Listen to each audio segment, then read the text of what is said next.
Isang mapagpalang araw na naman po mga kapatid at muli tayong mag-aaral ng salita ng Diyos. At ang salita ng Diyos natin pag-aaralan natin po kukunin sa Ebanghelyo ng ating Panginoon ayon kay San Mateo, Kabanata 6, talata 1 hanggang 4. Ito po ay tungkol sa turo, tungkol sa paglilimos. Ang sabi po dito, pag-ingatan ninyo na huwag maging pakitang tao lamang ang paggawa ninyo ng mabuti. Kapag ganyan ang ginawa ninyo, wala kayong matatamong gantimpala buhat sa inyong amang nasa langit. Kaya nga kapag naglilimos ka, huwag mo nang ipagmakaingay ito, katulad ng ginagawa ng mga mapag-imbabaw doon sa sinagoga at sa mga lansangan. Ginagawa nila ito upang purihin sila ng mga tao. Sinasabi ko sa inyo, tinanggap na nila ang kanilang gantimpala.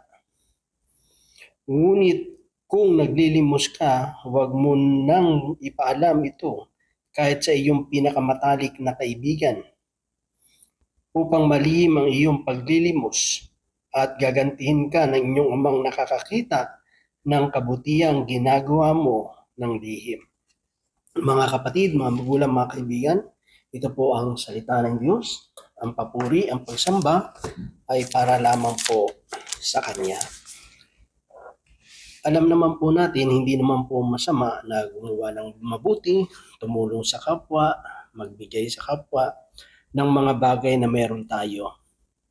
Pero dito, tinuturuan tayo ng ating Panginoong Hesus na dapat tayong mag-ingat na yung ginagawa nating pagtulong ay hindi mahaluan ng masamang motibo o maghulog tayo sa pagiging mapagpangimbabaw. Kasi sinasabi niya dito, kapag ganyan na yung ating motibo sa ginagawa natin, wala na tayong gantimpalang tatanggapin mula sa Panginoon. Kasi sabi nga, kapag ito ay ginawa mo at pinagsabi mo at pinagkalat mo, natanggap mo na ang gantimpalang nararapat sa iyo kasi pinuri ka na ng tao. Kaya nga makikita natin dito, sabi niya kahit nga sa pinakamatalik mong kaibigan, huwag mong sasabihin na ikaw ay nagbigay, ikaw ay nang limos o kaya kung ikaw ay tumulong sa isang tao o ano pa man na bagay na ginagawa nating mabuti, huwag mo nang ipagsabi kahit nga sa pinakamatalik mong kaibigan. Kasi kung titingnan natin, pag matalik na kaibigan, wala ka diyang sinisikreto, di ba? Open book ka dyan eh. Ibig sabihin, alam niya yung buhay mo, alam niya ang mga nangyayari sa buhay mo. Pero, kahit pa nga sabi doon sa pinakamatalik mong kaibigan, na open ka doon, lahat ng sekreto mo ay alam niya.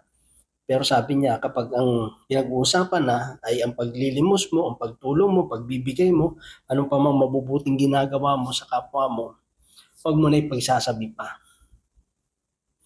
Mas magandang wala nakakaalam.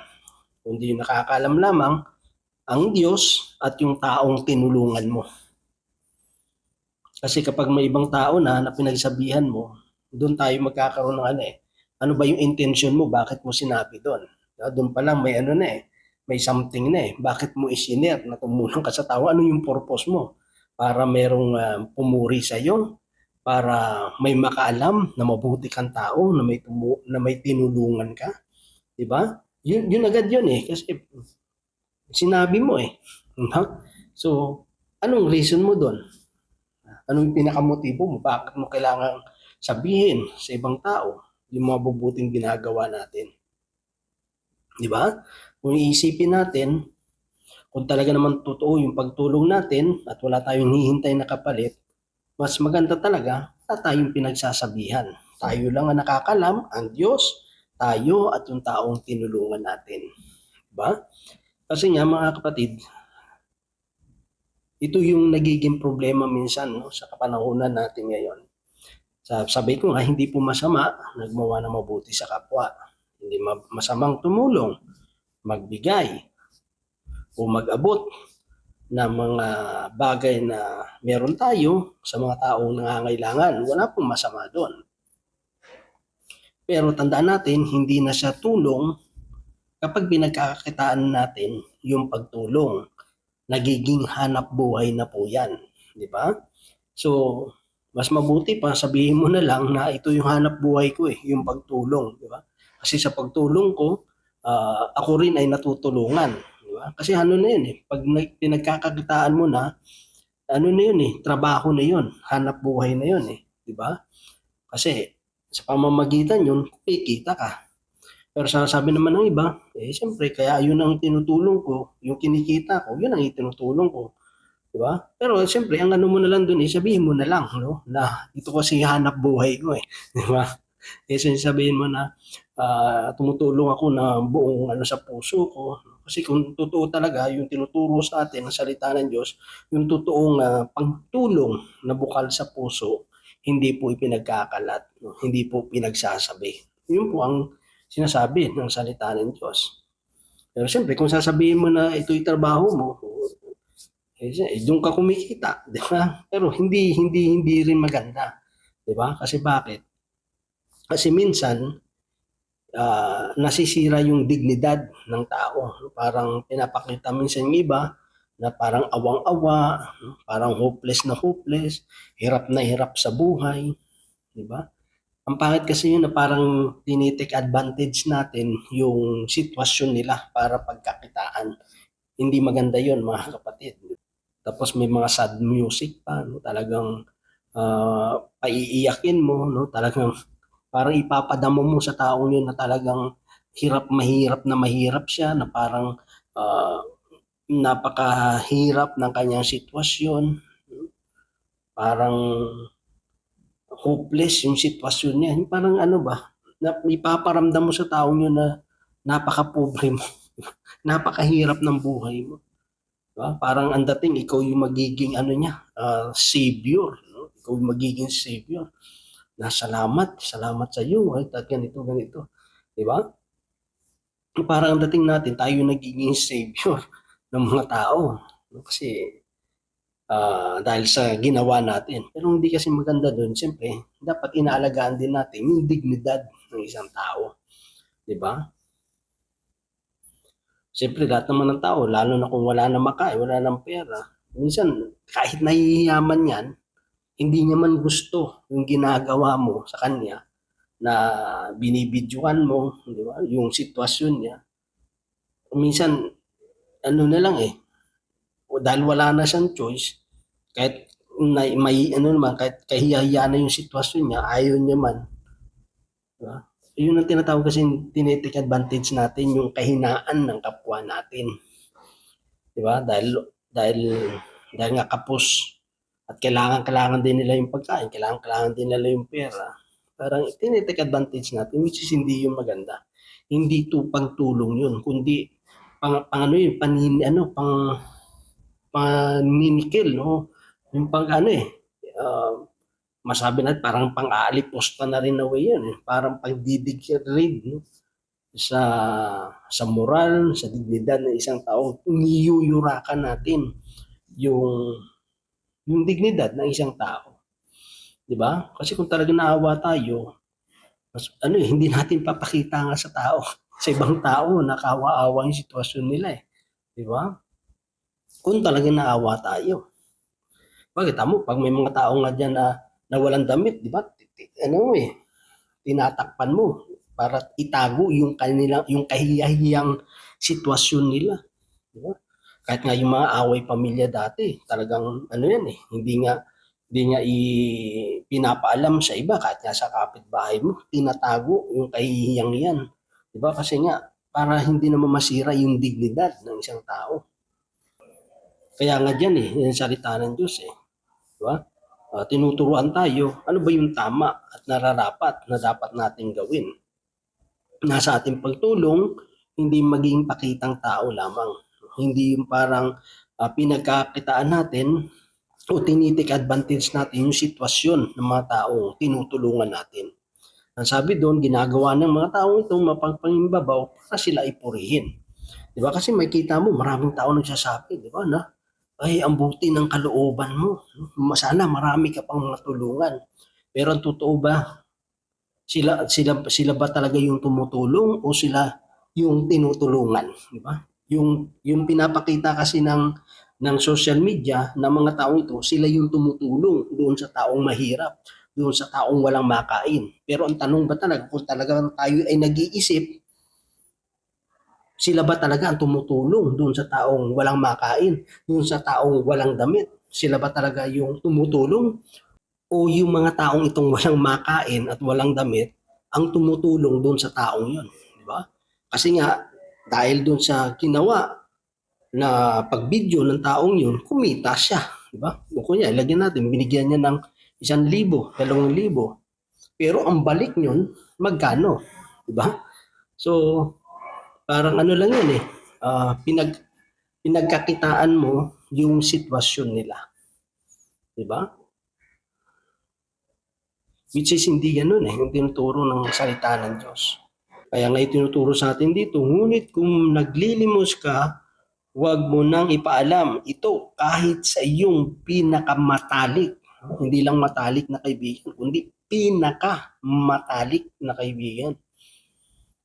Upang malihim ang iyong paglilimos at gagantihan ka ng iyong amang nakakakita ng mabuting kabutihang ginawa mo ng lihim. Diba?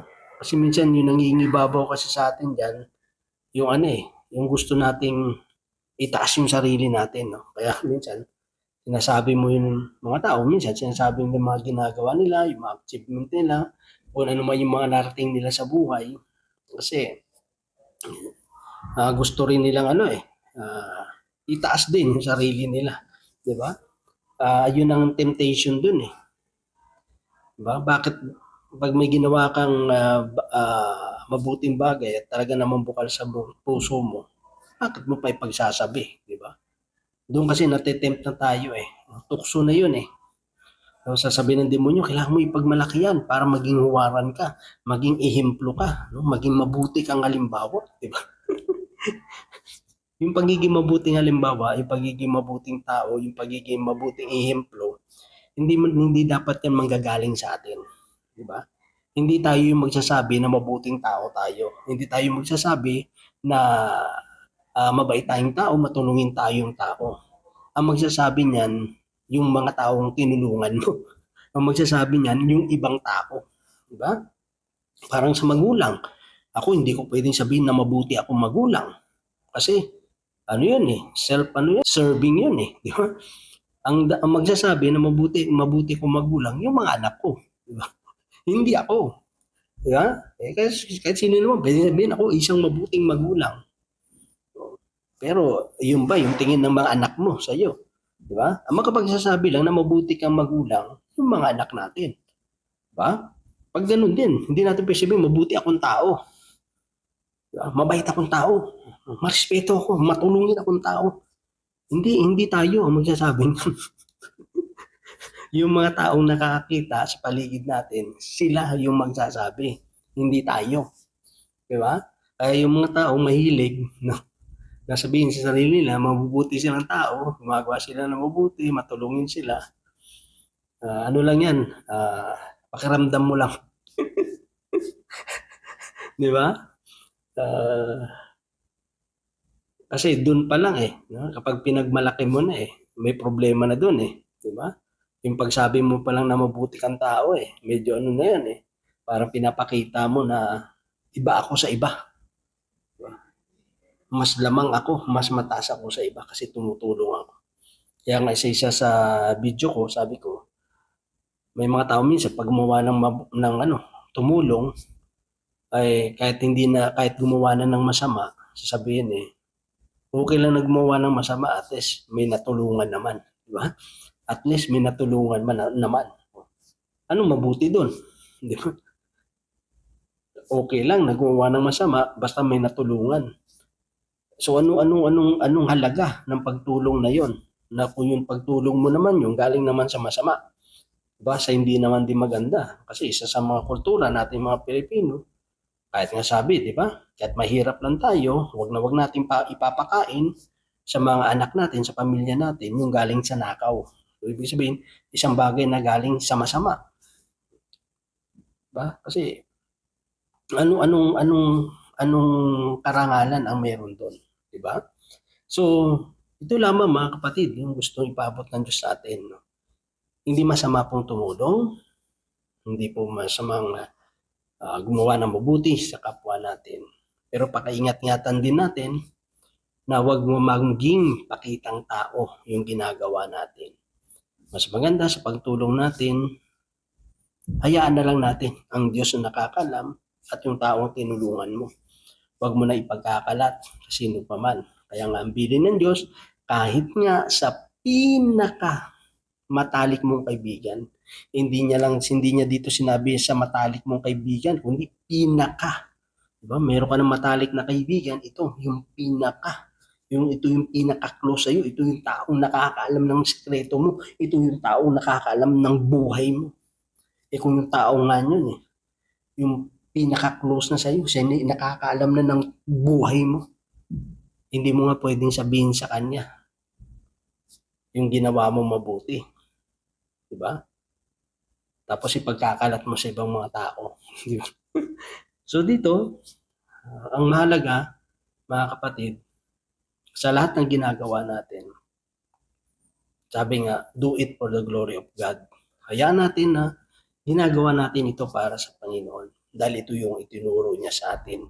At makakaasa naman tayo na sa pagsunod natin sa kanyang kalooban, ang buhay naman natin ay kanyang pagpapalain. So yun lamang mga kapatid, nawa ang Diyos patuloy magpala sa bawat isa sa atin. God bless po sa ating lahat.